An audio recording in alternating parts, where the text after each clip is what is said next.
I never thought I'd be telling this story, but here I am, sitting in my new beachfront home in San Diego, watching my twin girls play in the sand through the window.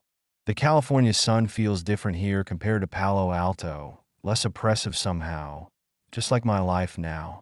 7 years ago, I met Emma Thompson at a tech conference in Chicago. We were both Midwest kids who'd made it to the coast, me with my engineering degree from MIT, her with her MBA from Northwestern. The attraction was instant, like two perfectly matched lines of code coming together. She had this way of lighting up a room, not just with her stunning looks, but with her sharp wit and infectious laugh. Within 6 months, we were talking about marriage. My parents, both successful real estate developers in Chicago, were thrilled. They loved Emma from the moment they met her, probably even more than they loved me. As a wedding gift, they bought us a $2 million house in one of Palo Alto's most prestigious neighborhoods. Share the wealth while we're alive to see you enjoy it, my dad always said. The wedding was perfect. Emma in her designer dress, looking like she'd stepped out of a bridal magazine. I remember thinking I was the luckiest man in Silicon Valley. For 5 years, we lived what seemed like the perfect life. I was crushing it at my job as a senior engineer at a top tech firm, pulling in over $300,000 a year. Emma was climbing the corporate ladder at Tech4 Solutions, one of the fastest growing software companies in San Francisco. We had our beautiful twin girls, Lily and Sophie, who inherited their mother's golden hair and my green eyes. Every Sunday, we'd take them to Disneyland or the San Francisco Zoo. Our neighbors used to joke that we were like a family from a TV commercial, too perfect to be real. Emma was the perfect mother, always patient, always loving. She preferred conservative clothing, both at work and at home. Our intimate life was passionate and regular, at least 4 times a week. We were that couple everyone envied, the ones who still held hands and stole kisses after years of marriage. Then came the Las Vegas Tech Expo. Emma was supposed to skip it. She always avoided business trips, hating to be away from the girls. But with several colleagues down with flu, her attendance became mandatory. I helped her pack, kissed her goodbye, and watched the company limo take her to SFO. That's when my world started to unravel. The text from Ryan came on the second night of the expo. Ryan had been my roommate at MIT and was now a cybersecurity expert attending a different conference in Vegas. "Hey Jack, quick question. Aren't you supposed to be at the Tech Force Expo?" I replied that Emma was there, not me. His next message made my blood run cold. "Weird. Just saw her at the Bellagio. You might want to see this." 2 photos and a video followed. I sat paralyzed as I opened the first image. Emma was wearing a red dress I'd never seen before, shorter and more revealing than anything in her wardrobe. Her makeup was flawless, her hair styled in loose waves, looking more seductive than I'd ever seen her. My first thought was that it must be someone who looked like Emma. I actually laughed, thinking I'd love to see my conservative wife dressed like that someday. The laughter died in my throat when I opened the second photo. It was a close-up of Emma sitting intimately close to Brandon Mitchell, her direct supervisor. The final blow was the video. Emma kissing Brandon passionately, his hands roaming over her body as they danced. My world collapsed in those 30 seconds. I rushed to the bathroom and threw up. When I could think straight again, I texted Ryan, "Are you sure it's her? Can you see them now?" "Yes, they're still here. Want me to keep an eye on them?" "Please, just let me know what happens." That night, around 10 p.m., Emma called. I took a deep breath, steadying my nerves, determined not to let on what I knew. "Hi, honey. Sorry I missed your call earlier. I was in meetings all day. I miss you so much." Her voice was sweet, loving, the same voice that had whispered, "I love you" to me that morning. "I miss you too, Emma. The girls are great. They miss their mommy. I try to leave tomorrow, but Brandon insists I stay. I hate being away from you all." Brandon insists. Of course he does. "Are you done for the day?" I asked, my voice surprisingly steady. Yes, heading to bed now. It's been such a long day. Love you, Jack. I love you too, Emma. More than you'll ever know. I hung up and poured myself a scotch, hands shaking. 20 minutes later, Ryan sent another message with a photo. Emma and Brandon were on a couch in the hotel lobby, locked in a passionate embrace. His hand was under her dress, her arms around his neck. They looked like lovers who couldn't keep their hands off each other. One more thing, buddy. I'm done for the night, but she's definitely not going to bed. Want me to stop watching? No, keep going. I need to know everything. I spent that night alternating between crying and plotting. The next morning, Emma sent her usual loving messages, full of hearts and kiss emojis. She professed how much she missed me and the girls, even hinting at a passionate reunion when she returned. When she came home, she was all tenderness and love, acting as if nothing had happened. I began to wonder if she had some kind of personality disorder, or if she was taking something. I desperately searched for explanations, anything to make sense of what I'd seen. But deep down, I knew I needed to face reality and prepare for her return home. Our conversations continued normally, with Emma expressing her eagerness to be home. I couldn't decide what hurt more, her betrayal or the web of lies she was spinning. That weekend, I made my first move. Using my technical skills, I discreetly installed Tracking Soft. We're on her phone. I played it off as a new feature for locating lost devices, walking her through the setup myself. The software could record calls, texts, and emails, automatically uploading everything to the cloud.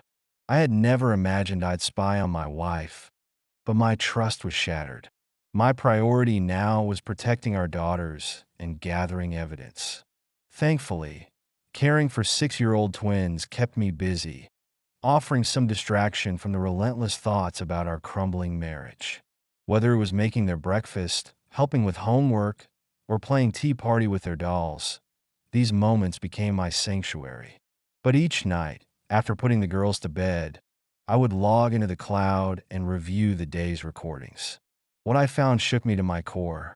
The text messages between Emma and Brandon were explicit and frequent. You were amazing last night, baby. Can't wait for tonight. Thanks, handsome. I enjoyed it too. My office at 5. Perfect. Does your husband suspect anything? Of course not. He thinks I'm his perfect, loving wife. We've kept this secret for months, and he suspects nothing. But Brandon wasn't the only one.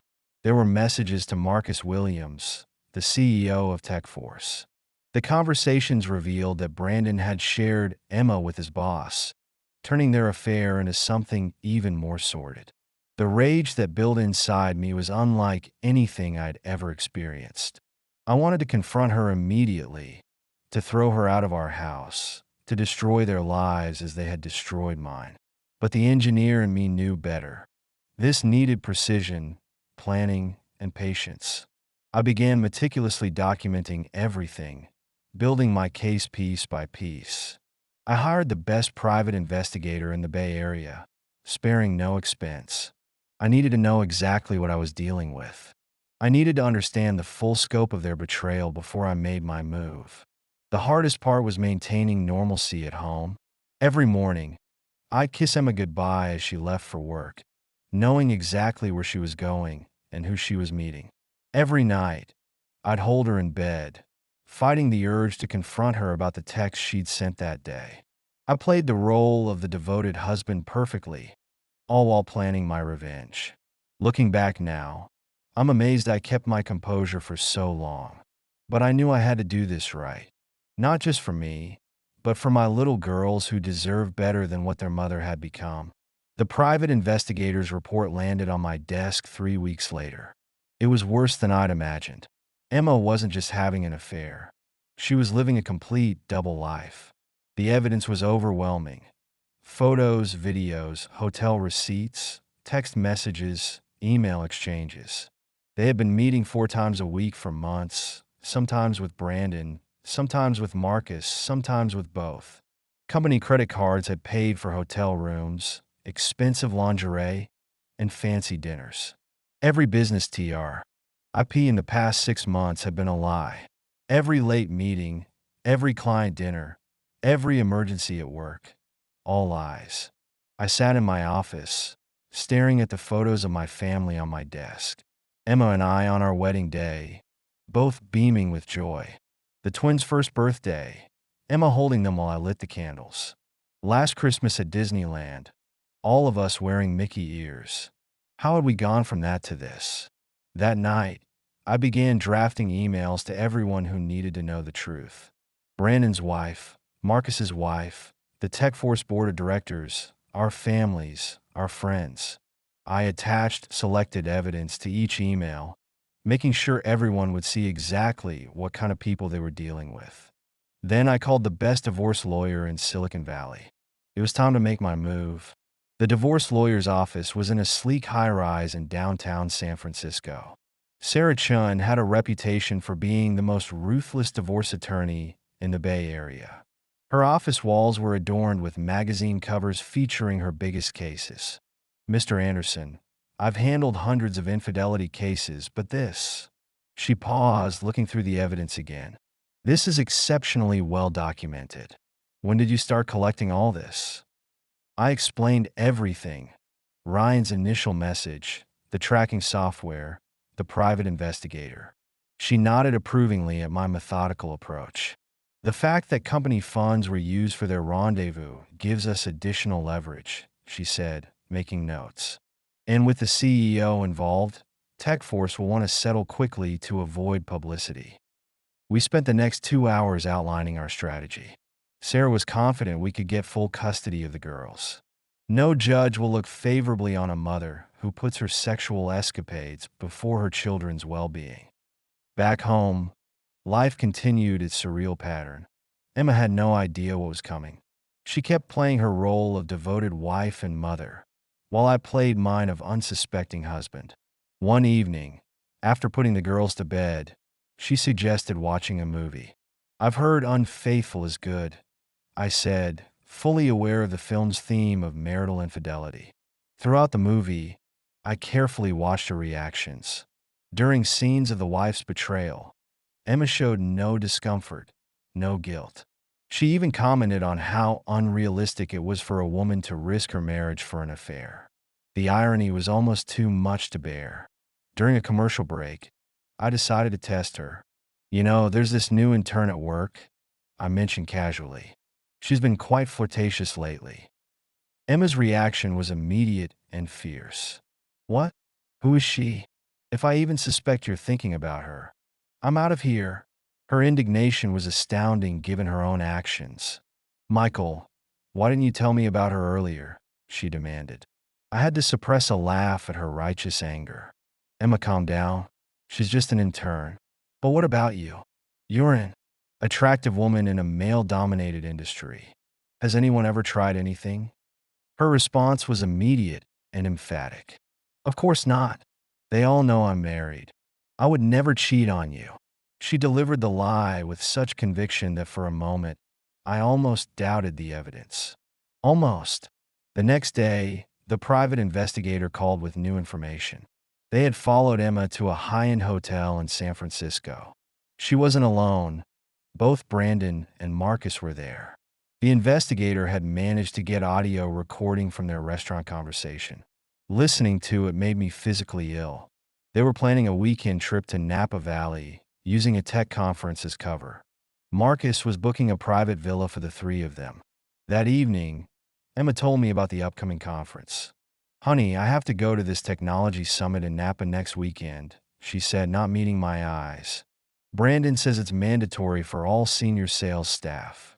Another lie, delivered with perfect sincerity. I nodded sympathetically, playing my part. That's okay, sweetheart. The girls and I will manage. We'll miss you, though.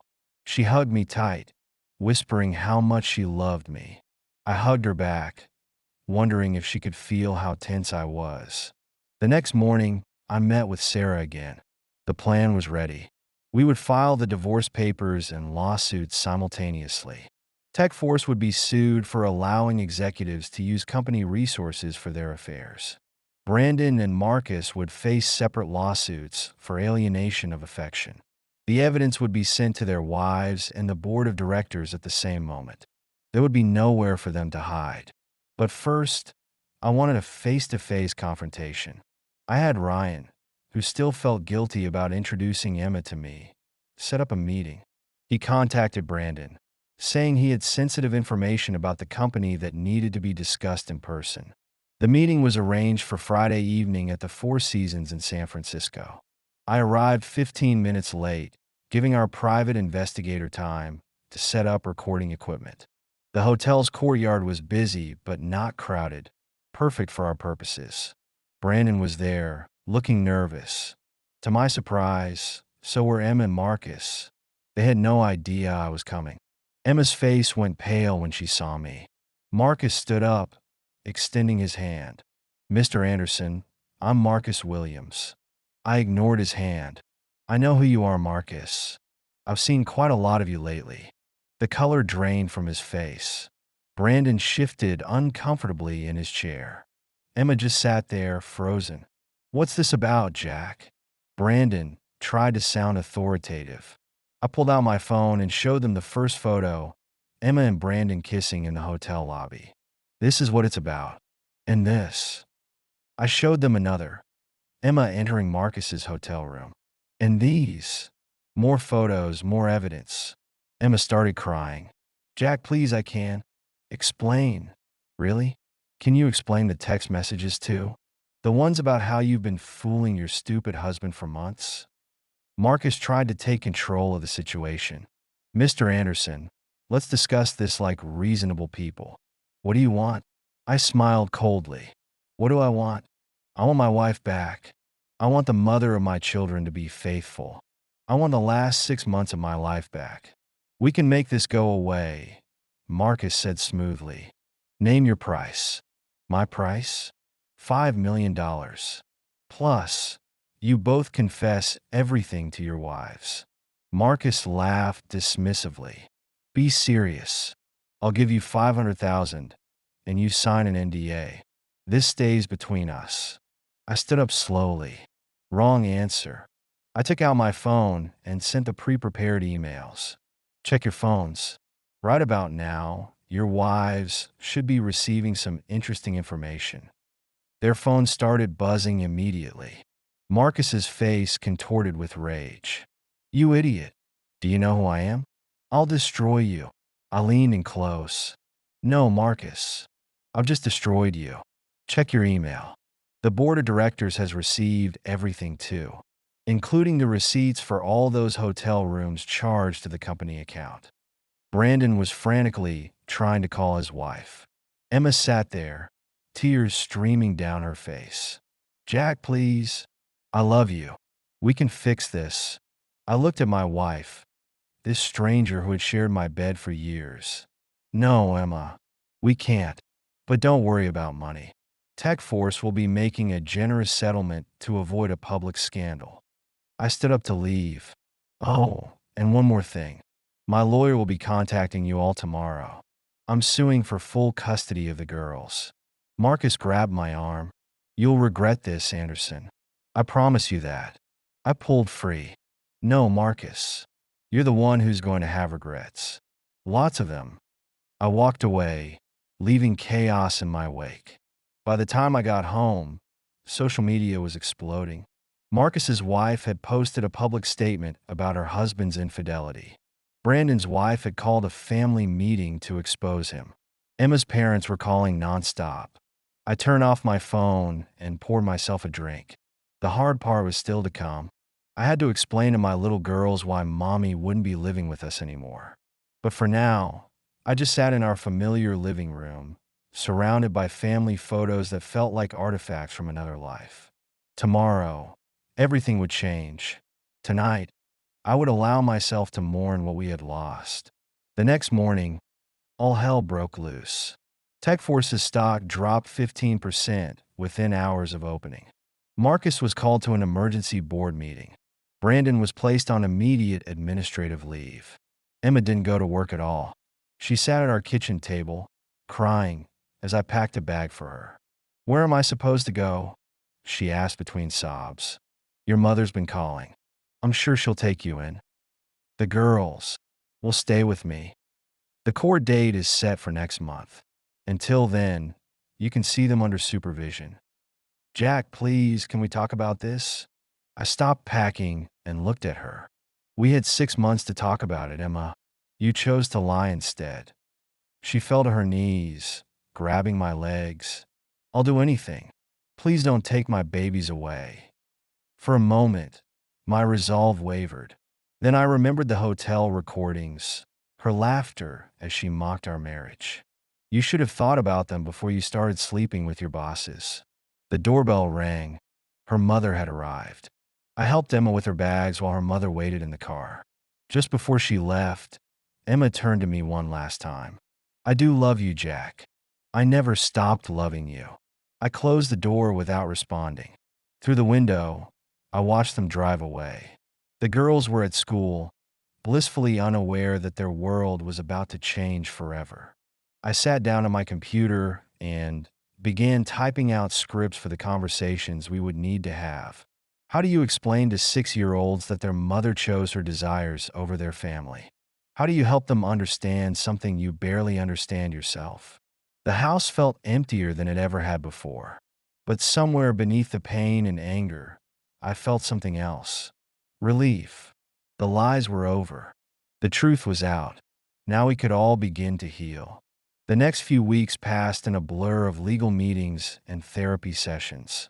The girls took it harder than I expected. Why can't mommy come home? Lily would ask every night before bed. Sophie, always the quieter one, just held her sister and cried.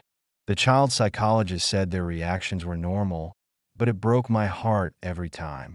Meanwhile, the situation at Tech Force imploded spectacularly. Marcus Williams faced not just a board inquiry, but a federal investigation. It turned out our little scandal had opened a Pandora's box of corporate misconduct. The SEC found evidence of insider trading and fund misappropriation. Marcus had been using company money for more than just hotel rooms. Brandon didn't fare much better. His wife, Susan, a prominent pediatrician, filed for divorce immediately. She took their house, their savings, everything. Last I heard, he was living in a studio apartment in Oakland, working as a sales clerk at Best Buy. Emma was another story entirely. The divorce proceedings revealed sides of her I never knew existed. Text messages showed she had been planning to leave me for months. She and Brandon had discussed how to maximize her settlement. Marcus had promised to set her up with a high-paying position in another company. They had it all planned out. My only value to her was as a source of money and stability while she pursued her affairs. The court dates were brutal. Emma's lawyer tried to paint me as controlling and manipulative. They claimed I had invaded her privacy by tracking her phone. But when our lawyer presented evidence of company funds being used for their rendezvous, the judge's patience wore thin.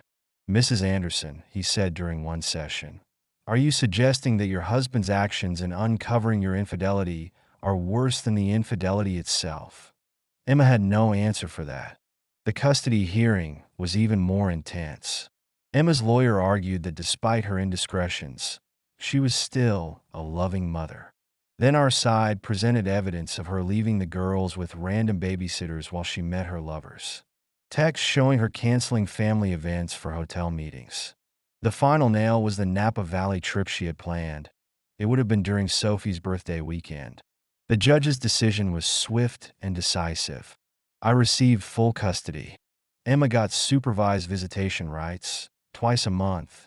She collapsed when the verdict was read. I almost felt sorry for her. Almost. The civil suits against Tech Force, Brandon, and Marcus were settled out of court. The company paid $2 million to avoid publicity. Brandon had to pay $500,000, though I doubt I'll ever see that money. Marcus, facing criminal charges, agreed to pay $1.5 million. The money meant nothing to me.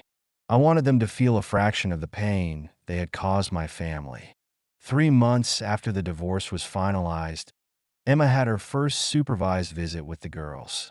She arrived at the visitation center looking nothing like the polished executive she once was. Her designer clothes were replaced by jeans and a simple sweater. Her confident stride was gone. She had moved back to Chicago, living with her parents while trying to rebuild her life. No company in the tech industry would touch her after the scandal. The girls were hesitant at first. "Mommy, why did you go away?" Sophie asked. Emma tried to explain. But how do you tell 6-year-olds that you destroyed your family for a few moments of pleasure? She broke down, crying instead. The visit lasted only 30 minutes. The girls were too upset to continue. As she left, Emma handed me a letter. I read it that night after putting the girls to bed. She wrote about her regret, her shame, her desperate wish to turn back time. She tried to explain her actions, talking about feeling trapped, about the excitement of being desired, about losing herself in the attention. None of it justified what she had done. I never replied to the letter. Marcus Williams's story ended in federal prison. 5 years for securities fraud and embezzlement. His wife divorced him, taking half of everything he owned. The other half went to legal fees and fines. The mighty CEO was reduced to nothing. Brandon's descent continued. After losing his job at Best Buy, he moved to Nevada. His LinkedIn profile now lists him as a freelance sales consultant. His ex-wife remarried a year later. As for me, I needed a fresh start. Silicon Valley held too many memories. I transferred to my company's San Diego office. Bought a house by the beach. The girls love it here. The sound of waves helps them sleep at night. They're in therapy, working through their abandonment issues. But kids are resilient. They're smiling more now, laughing more.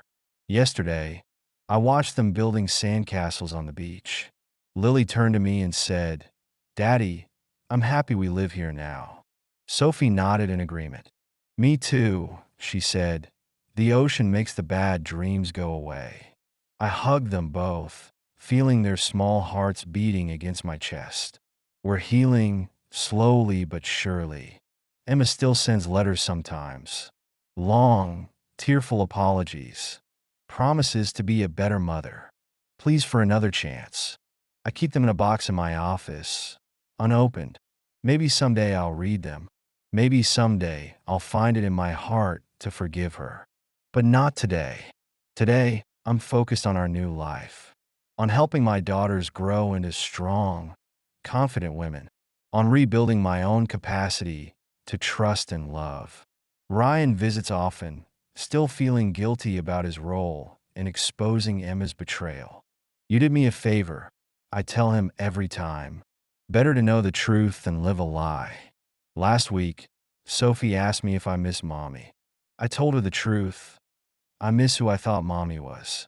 She seemed to understand, in her own 6-year-old way. "Like when my stuffed bear turned out to be different in the dark?" she asked. "Something like that, sweetheart." Sometimes at night, when the house is quiet and the girls are asleep, I sit on my beach deck and think about everything that happened. The anger has faded. The pain has dulled. What remains is a sort of sad wisdom. I learned that love isn't always enough. That trust, once broken, is almost impossible to repair. That sometimes the person you think you know better than anyone is actually a stranger. But I also learned about strength, about resilience, about the power of truth, no matter how painful. My dating profile remains blank. Friends try to set me up, but I'm not ready. Maybe I never will be. Or maybe someday, when the girls are older and the scars have faded, I'll try again. For now, I'm content. I have my girls. I have my peace. I have the truth. And sometimes, that's enough. The sun is setting over the Pacific now. Lily and Sophie are playing in the garden, their laughter carried on the ocean breeze. They're telling each other stories, making up adventures. Their world is full of possibility again. And watching them, I know I made the right choice. The truth hurt. The truth cost us our perfect family. But the truth also set us free. In the end, that's what matters most. Not the betrayal, not the revenge, not even the justice. What matters is that my daughters will grow up knowing that truth matters, that self-respect matters, that they deserve better than lies and betrayal. And maybe that's the silver lining in this whole dark cloud. Maybe that's the lesson that made it all worthwhile. The sound of the girls calling me for dinner pulls me from my thoughts. Time to go be dad again. Time to keep building our new life, one day at a time. Our story isn't perfect anymore, but it's real. And sometimes real is better than perfect.